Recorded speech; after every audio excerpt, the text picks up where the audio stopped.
So today we'll be exploring equality, equity, and justice using education as an example. So starting with equality, equality is the point where everyone has equal access to a given resource. For example, everyone has the right to attend a public school free of charge. With that being said, there's no examination of the differences between people attending that school, and it assumes a blind assessment of every student, putting them all at level zero beside one another. The big drawback of equality is that it fails to accommodate for the structural inequities facing various communities. One step higher is equity, which takes into consideration that some groups of people will need extra resources as a result of the unequal treatment through policies and institutionally sanctioned discrimination. The World Health Organization defines equity as the absence of avoidable or remediable differences among groups of people, whether those groups are defined socially, economically, demographically, or geographically.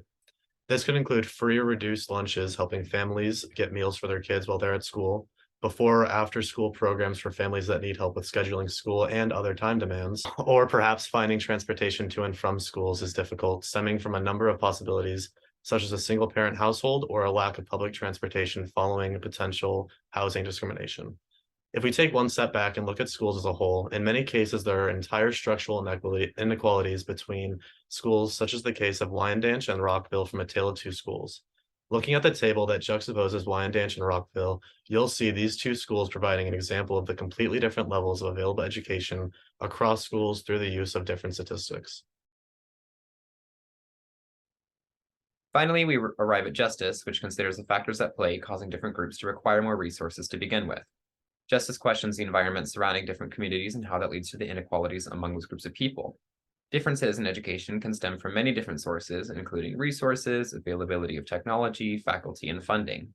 The funding of public schools is dependent on property tax, while private schools are allowed to take on an entirely different business model of funding, leading to vast gaps in quality of education between schools, both private and public.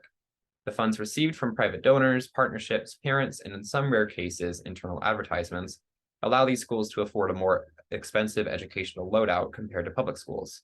Through a 2017 analysis hosted by the National Association of Independent Schools, or the NAIS, and Gallup, found that 85% of NAIS graduates enrolled in college immediately after high school, compared to only 69% of public school graduates. Nearly 100% of graduates from NAIS schools go on to college, with more than half attending the most selective colleges and universities, showing the gaps in educational attainment gated through a paywall. Justice flips the rhetoric regarding contemporary issues in society being viewed through a colorblind lens to host a more positive connotation. Currently, colorblind racism exists because the systemic inequalities present in our institutions use race and ethnicity as criteria to determine who will receive support and resources and who won't. Assuming justice has been delivered, viewing issues in a colorblind lens will take a different tone because the ethno-racial issues aren't present to require viewing any systemic inequalities because they don't exist anymore. If you'd like to read up on any more, and it's highly encouraged, feel free to visit the sources through the citations, and thanks for listening.